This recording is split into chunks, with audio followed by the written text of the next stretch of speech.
Essa é a terceira parte do estudo. Aquele dia eu tive que parar. Vamos continuar a partir de hoje e nós vamos ler Daniel 10, 11 e 12. Não vamos ler tudo, vamos ler Daniel 10 inteiro. Vamos pegar o comecinho do capítulo 11 e depois pegar o 12.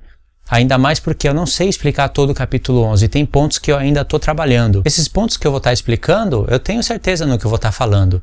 Mas tem pontos ali em Daniel 11 que eu não consigo distribuir na história. Está faltando alguma coisa ainda. Se vocês tiverem informações sobre Daniel 11 em conexão com os impérios, vocês podem deixar aí nos comentários. Eu vou estar respondendo assim que eu puder. Não vou poder estar respondendo um por um, mas eu vou sobrevoar os comentários e vou dar uma analisada. Tem coisas que eu entendo hoje em Daniel que eu não entendi há um mês atrás. E coisas que eu entendi há um mês atrás, eu não entendi há 2, 3 meses atrás. Deus vai me acrescentando de pouco a pouco, conforme eu vou conversando com os irmãos no grupo do WhatsApp e também conforme eu vou lendo a palavra, que é o mais importante. Não adianta você estar conversando no grupo sobre a palavra e você não está lendo a palavra. O efeito é bem mínimo mesmo. Agora, se você está conversando com irmãos que estão lendo a palavra, uma leitura regular da palavra, sabe, capítulo por capítulo, até terminar o profeta, e outro irmão está lendo outro profeta, e outro irmão está lendo outro profeta, aí a gente se encontra num grupo, ou até pessoalmente, mas está funcionando mais agora para o grupo, né?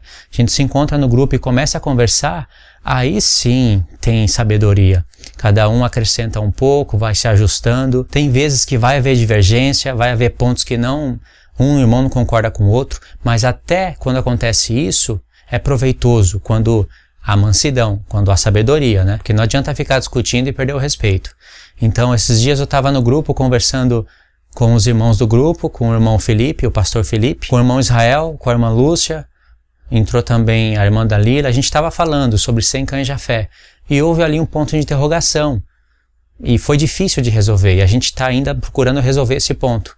Então houve divergências, só que essas divergências surgem para edificação, surge para fazer a gente meditar mais na palavra. Eu parei para dar uma explicada nisso que eu achei bem necessário, achei bem interessante o que aconteceu essa semana.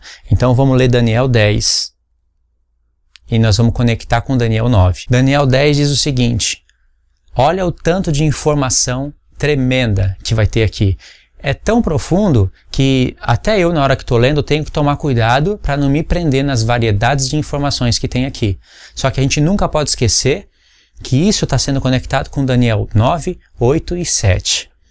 No terceiro ano de Ciro, rei da Pérsia, foi revelada uma palavra a Daniel, cujo nome é Beltesazar. A palavra era verdadeira, envolvia grande conflito. Ele entendeu a palavra e teve inteligência da visão. Aqui diz que a palavra era verdadeira e envolvia grande conflito.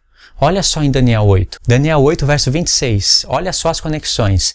A visão da tarde e da manhã que foi dita é verdadeira. Tu, porém, preserva a visão, porque se refere a dia ainda muito distantes.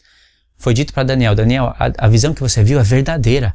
Ela é a verdade. Como Daniel não entendeu a visão aqui no capítulo 8, presta atenção. Como Daniel não entendeu a visão completamente aqui no capítulo 8, veio a explicação da visão do capítulo 8 em Daniel 9. Como eu disse antes, a visão de Daniel 8, capítulo 8, do carneiro contra o bode, teve uma explicação que Daniel entendeu parcialmente, ele não entendeu completamente a visão, e essa explicação veio em Daniel 9, através das 70 semanas. Não sou eu que estou falando isso, hein? É a palavra que está falando isso. Então, Daniel, capítulo 8, vai ser explicado em Daniel 9, mais através de 70 semanas, onde Deus vai acrescentar detalhes maravilhosos sobre a visão do capítulo 8, e vai também conectar a visão do capítulo 8 com a visão do capítulo 7, para que a gente se lembre que Daniel 7 está em paralelo com Daniel 2. Deus estabelece para a gente uma linha do tempo na qual a gente tem que meditar.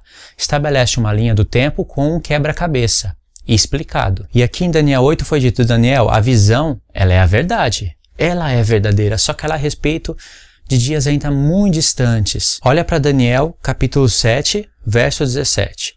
Estes grandes animais, que são quatro reis que se levantarão da terra, mas os santos do Altíssimo receberão o reino e possuirão para todo sempre, de eternidade em eternidade. Aí Daniel diz: então eu tive desejo de conhecer a verdade a respeito do quarto animal, que era diferente de todos os outros, muito terrível, cujos dentes eram de ferro e as unhas de bronze. Ferro e bronze. Daniel falou, eu quis conhecer a verdade. Mas não era somente sobre isso que Daniel queria conhecer a verdade.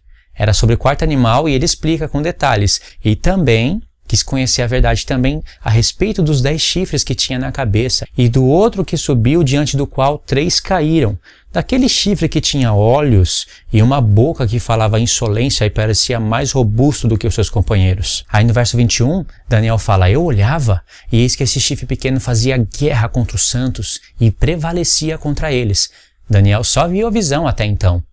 Não foi revelado por quanto tempo era. Aí Daniel fala, aí veio o ancião de dias e fez justiça aos santos.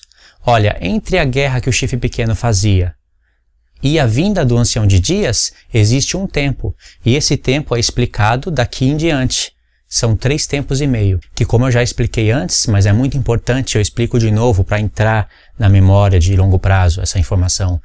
Entre a guerra que o chifre pequeno fazia e a vinda do ancião de dias, que é a vinda de Cristo, porque ele se apresenta como um ancião de dias em Apocalipse 1, existe 3 tempos e meio. E Daniel quis saber a verdade a respeito disso. Aí ele fala, até que veio o ancião de dias e fez justiça, e estabeleceu justiça aos santos, depois de 3 tempos e meio. Você vai entender por que eu estou frisando isso a partir de agora. Isso vai voltar a aparecer no vídeo. Vem o ancião de dias e estabelece justiça aos santos. E a justiça que ele faz é uma justiça eterna. Não é uma justiça que ilude, não é uma justiça que a gente olha para esse mundo e vê justiça. É uma justiça eterna. Nos Salmos diz que a justiça de Deus é uma justiça eterna. E vem o tempo. Estabeleceu justiça eterna? Vem o tempo que os santos possuíram o reino. Aí vem a explicação.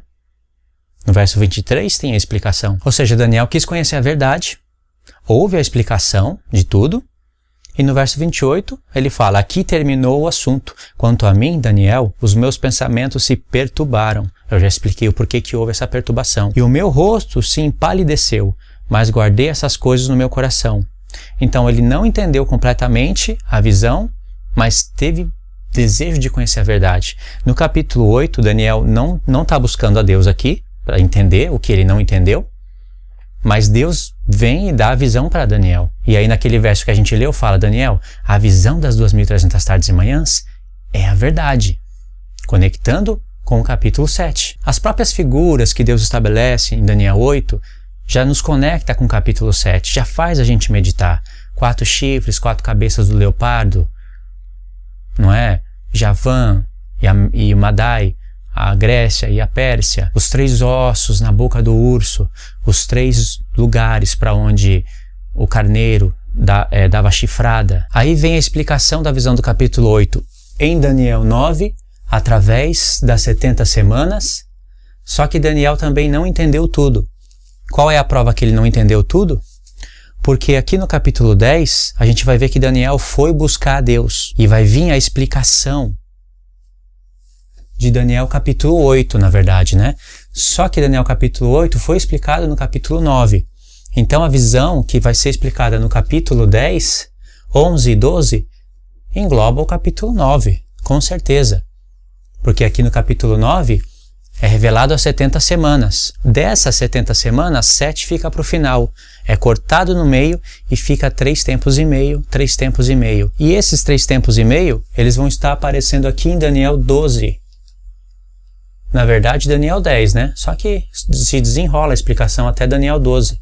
3 tempos e meio, que nos conecta com Daniel 7. Se você entender isso que eu estou falando de verdade e guardar essas informações na cabeça, você vai ter uma linha do tempo estabelecida, um quebra-cabeça montado no livro do profeta Daniel. Isso quer dizer que cada vez que você for ler o profeta Daniel, vai ficar cada vez mais claro, o caminho mais limpo, as coisas mais organizadas para você poder chegar até os 1290 dias, até os 1335 dias. São coisas que eu ainda não tenho conhecimento completo.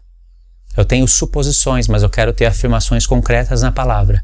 E já está revelado. No capítulo 10, você vai ver que foi revelada uma palavra para Daniel que envolvia um grande conflito. E a palavra era verdadeira. E diz, e ele teve entendimento da visão. Qual visão? A própria visão do capítulo 10. É a 4ª visão, na qual vai estabelecer uma explicação final sobre todas as visões anteriores. Essa explicação aqui, olha que interessante. Quando você começa a ler Daniel 10 e parte para Daniel 11, você vai ver que vai estar explicando coisas a respeito de Daniel 8.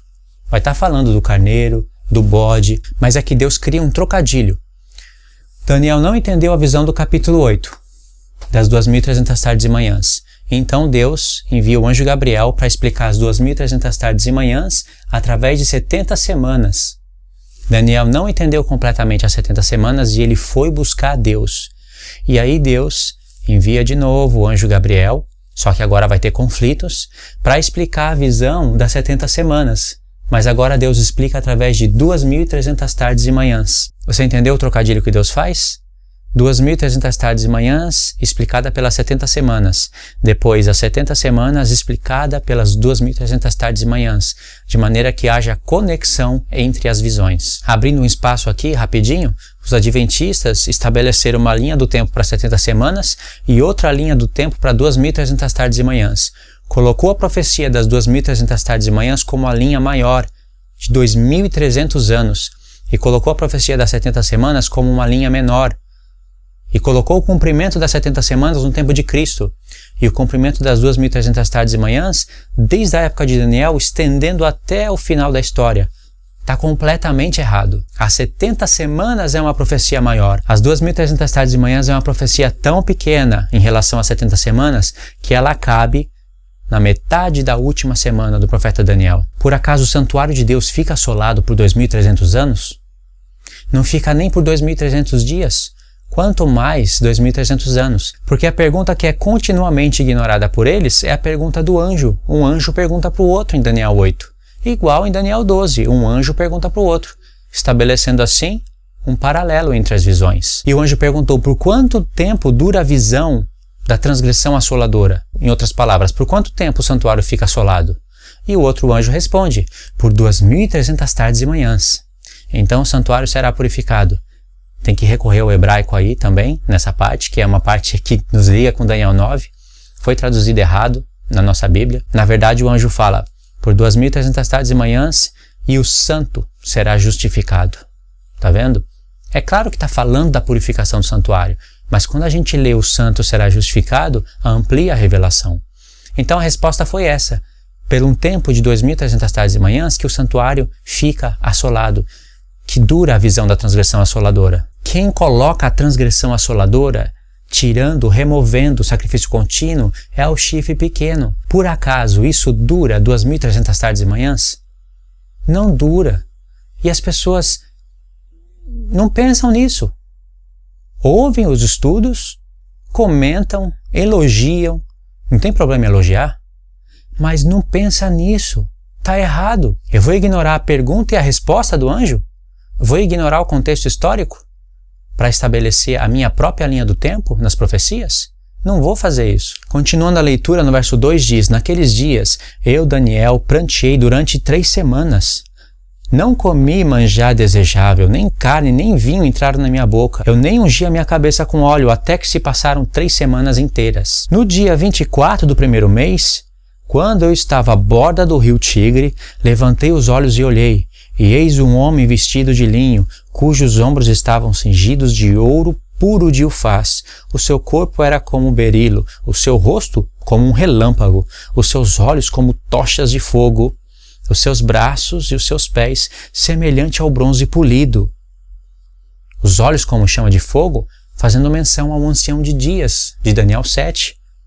Conectando de novo aqui com Daniel 7. A voz das suas palavras era um estrondo de muita gente. Somente eu, Daniel, tive essa visão. Os homens que estavam comigo não viram nada. Não obstante, caiu sobre eles um temor. Eles fugiram e se esconderam. Ficou somente eu. Eu contemplei essa grande visão e não restou força em mim. O meu rosto mudou de cor e se desfigurou. E eu não retive força alguma. Olha o paralelo criado com Daniel 8, verso 17. Veio, pois, perto de onde eu estava, e vindo ele, fiquei amedrontado, e caí com o rosto em terra.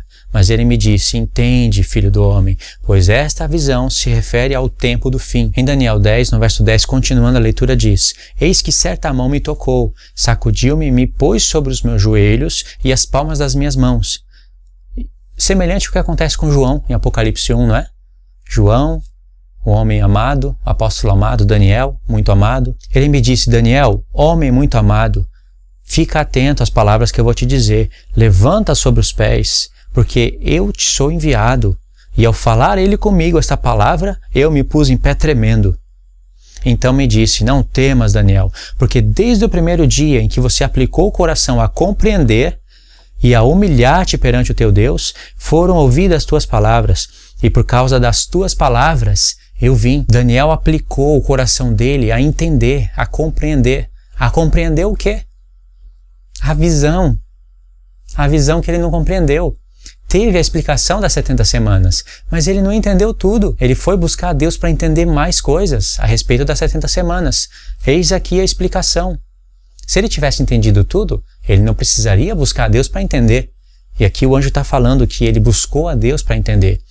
E essa humilhação durou 21 dias, porque nos lugares celestiais o diabo se opôs para que essa explicação, a explicação das 70 semanas, não viesse até a terra. Em um outro vídeo, eu vou explicar a cilada espetacular que Deus criou para o inimigo. Porque Deus poderia evitar tudo isso. Deus poderia dar explicação para Daniel através de um sonho, o inimigo não iria impedir nada, Daniel já iria acordar com a informação na cabeça, igual aconteceu no capítulo 8, mas no capítulo 9, Deus quis a presença do anjo Gabriel na terra. E isso chamou a atenção do diabo, e quando o diabo viu ali a explicação das 70 semanas, e Deus recortando as 70 semanas, e mostrando a queda do reino do diabo e a ascensão do reino de Cristo, isso deixou ele furioso, de maneira que ele não queria mais que chegasse nenhuma explicação do céu na terra em relação às 70 semanas, ao ponto dele se opor nos lugares celestiais contra o anjo Gabriel. Olha, isso é tremendo, isso é uma armadilha que Deus fez. Por que é uma armadilha? Porque agora a gente sabe que o diabo odeia essa profecia. Ele odeia explicações dessas coisas. Ele odeia quem fala sobre isso. Mas ele deve gostar quem ensina isso de maneira errada e não tem o coração disposto a se corrigir. Não tem o coração disposto a compreender. Não está sujeito à correção.